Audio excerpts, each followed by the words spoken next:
to another episode. We're out here today getting our cars detailed by the amazing Josh from Final Stage Detailing.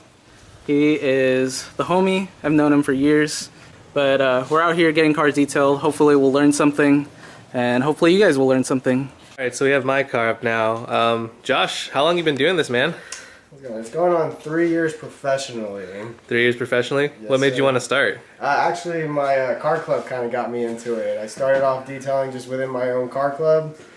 Started doing a couple affiliate car clubs, and then kind of snowballed into what I do every day, and working on cool cars. So something I definitely enjoyed from the beginning, and something I have a real passion for. So Yeah? That's cool. What products do you like to use? I definitely like to use a mixture. It's not one product that I like. It's a few different ones.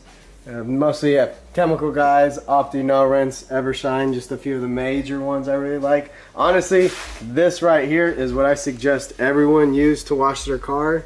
Highly suggest it. It's very simple, easy to use. The reason why I like it a lot is because it's actually, you can use it for a car soap, but you can also use it as a quick detailer too, or even a spray wax. So it's just the way you cut it. So if you add a little bit more product into it, you have a full spray wax and make it nice and shiny. Or even if you just need to wash your car, it's perfect for that too. I like to use a lot of products that are really versatile, so you don't have to buy a lot of products. Definitely my little pro tip for you guys. Pro tip, Yeah. right there. The main reason we're out here is we're getting our cars detailed. Josh is the only person we really trust to get it done, and so far it's sick. Like, it's so shiny, like my camera can't even focus on this. But when I got my car back from paint about a year or so ago, I wasn't satisfied exactly how it came out because the cut and buff was kind of rushed, so there's a lot of swirls, and my car being a black car, it stands out a lot, especially if I go to shows. I want the car to stand out, and especially most shows are during the day, so you see all the swirls, and from a fresh paint job, like, it kind of sucked. So glad that we could finally get this taken care of. For you guys that are just tuning in, this is Anthony's new car. He just got it from SoCal. Looks like his old car, but it's a lot better because this one is a V6 Turbo X cross-wheel drive. And so That means that it's got more power. Yep. And it has torque vectoring to the rear. So it's like a Subaru because it's all-wheel drive, but better. shits on anyway, Subarus. Just kidding. Stock numbers for people who don't know Saabs. 285 horsepower, 295 pound-feet stock, and it has a Haldex cross-wheel drive system, which means it can vector torque in an X. That's why it's X-wheel drive. So you can send up to 85% of the total torque to one rear wheel. Sick. Yeah. And they're kind of rare too. They only brought 600 to the U.S. I think they only made like 2,000 something worldwide, and 600 of them went to the U.S. And of those, some of them are wagons, some of them are automatic, some are manual. So this is one of the manual ones, which makes it really rare. It's also, since it's a Turbo X, came with a special paint color called Jet Black Metallic, which has this purple flake to it, which you can see right now has swirls. But Josh is gonna be the magician and take all that out, and we're really excited to show you guys the before and after. Sorry guys, this isn't a 240 episode unfortunately, but hopefully you guys will learn something, and you get to see our other cars because we have a lot of them. Too many. And then we're like, hey, can you cut and buff it? And the guy was like, yes, cut and buff, and this is what happened after cut and buff. Yeah, you could like really clearly see what he used. These are all buffer trails. If you can see them like right here, the focuses is all buffer trails, and what that is basically when they're sitting buffing it, they sat on the paint for too long, and it caused heat and friction to make the holograms like that. Sick. So hopefully all these swirls on the trunk should vanish. And then you'll be able to see my pearl as well as Anthony's pearl, because both our cars are very sparkly.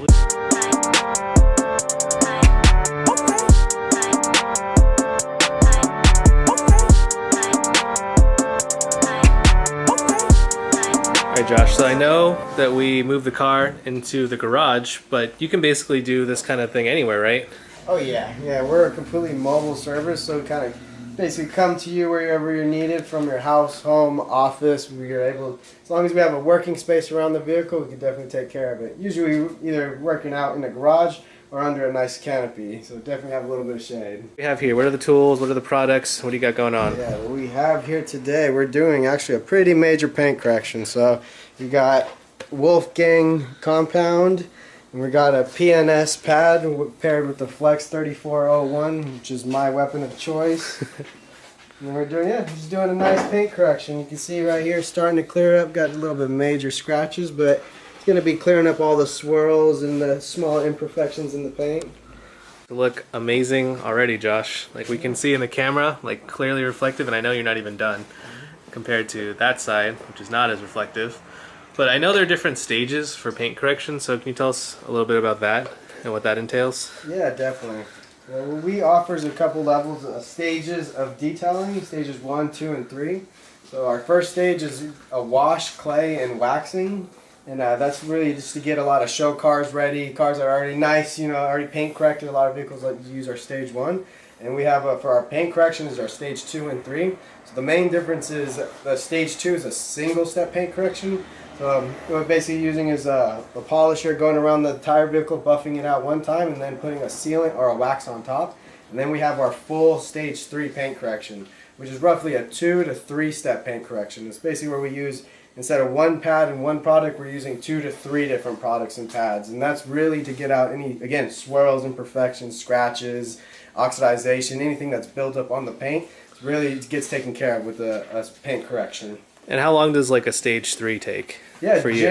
generally on our like stages, to get like a regular size car. Yeah, like, normal car generally is about a 6 to 8 hour job, depending on the vehicle and the color. If it's a black vehicle, it'll definitely take a little bit longer. But generally, again, our stage 3 paint corrections are 6 to 8 hours. And then we also have our full ceramic coatings, and that's a full paint correction with 2 layers of ceramic coating on top.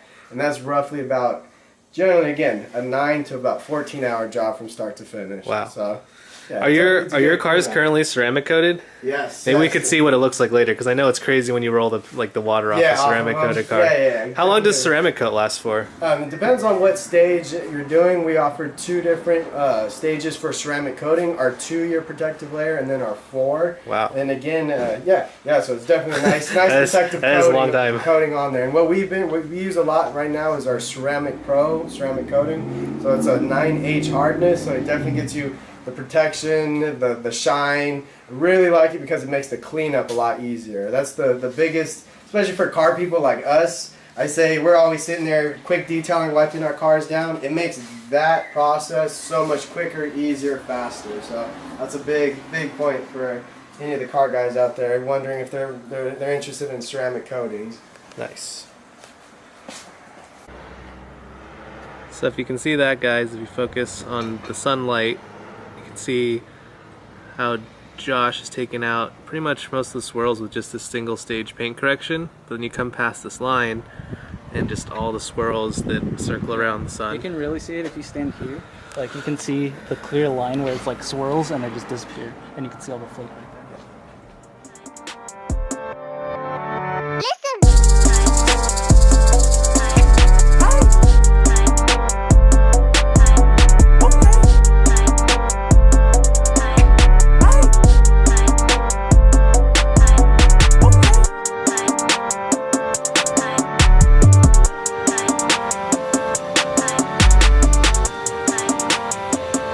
So what are you guys doing?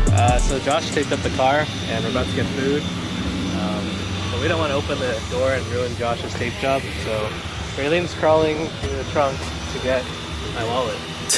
Don't hurt yourself, Dave. Successful. There's some sharp parts. Hits head on. Really hot. Hits head on the radio amp, dies. Pretty much. Address or no? Oh yeah, here. So Josh is our friend, and he's a full service mobile detailing, which means we're taking his 5.0 to go get food. And Jer's driving. Hell yeah. New car, guys. New car. Who dis? So the real goal here is to not hit any crowds or spin out, because Jer, have you had much street driving experience with the Mustang? No, I drive them on a daily basis, but not street. Not street. And I mean, I have drifting experience, but not with a Mustang. So Okay, so this will be interesting. Avoid people. And then fun fact, Josh had his car valeted at a Marriott months and months ago,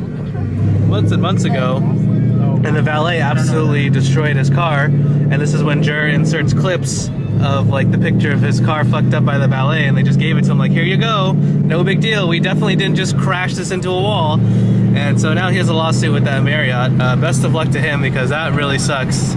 you know, dropping your car off to just a valet and having them just joyride it and crash it, and then only for the valet service to be like, yeah, this wasn't our fault. You gave it to us like this. I never trust valets, even though I work at a valet. Yeah, like, fuck this guy. yeah, Fuck this guy. Valets, like always, when you get your car back, inspect it, walk around it, and like check to make sure everything's Gucci. Because most times they won't say anything. They'll just be like, "Yeah, your car's good. Get on your way. Good to go." Anything? Yeah. Thanks for the tip. Yeah. But fun fact though, Jared doesn't have one of those valets where he has to drive it outside anywhere. It's all inside an underground parking garage. So Jared's not one of those assholes who will fuck your car up. Just pro tip there. Yeah. But I know how to drive. I'm not stupid. yeah, Jared knows how to drive. He's not stupid. But even though we may know how to drive, we are driving in a Mustang, so we're a little scared. On edge here. Here's a corner, Jer. Here's a slight bend. Holy shit, we might lose it. Nope, we're good. It's bouncing.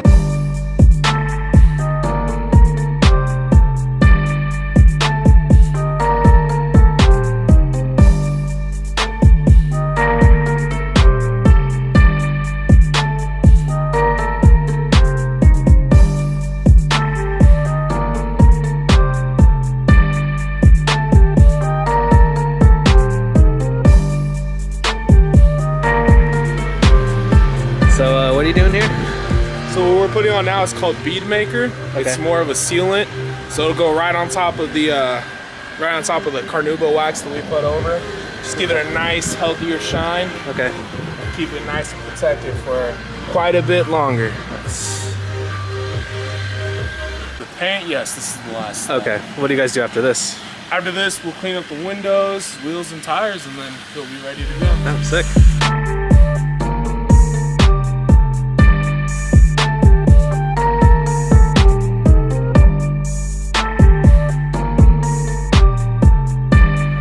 Big reason why I like Silk Shine from Chemical Guys is because it works very well on tires, kind of any black hard plastic, so you could even use it on the trim. On There's the Josh with that versatile. Exactly, on the exterior, and then even you could use Silk Shine on the dash, the center console, anything on the inside as well too. It gives it that nice dark refinish. Does it dry it out? Because I know a lot of people are concerned with like silicone-based products. Yeah, well, So definitely. With Silk Shine, it dries to more of a dark matte finish. So right now it's a little bit shiny, but it definitely gives it that dark, rich finish to it. does it like dry out the plastics though? Because I know that's a lot of people's concern. Yeah, no, it actually rehydrates the plastics, and that's part of the reason why it gives it that dark black finish. Okay, cool.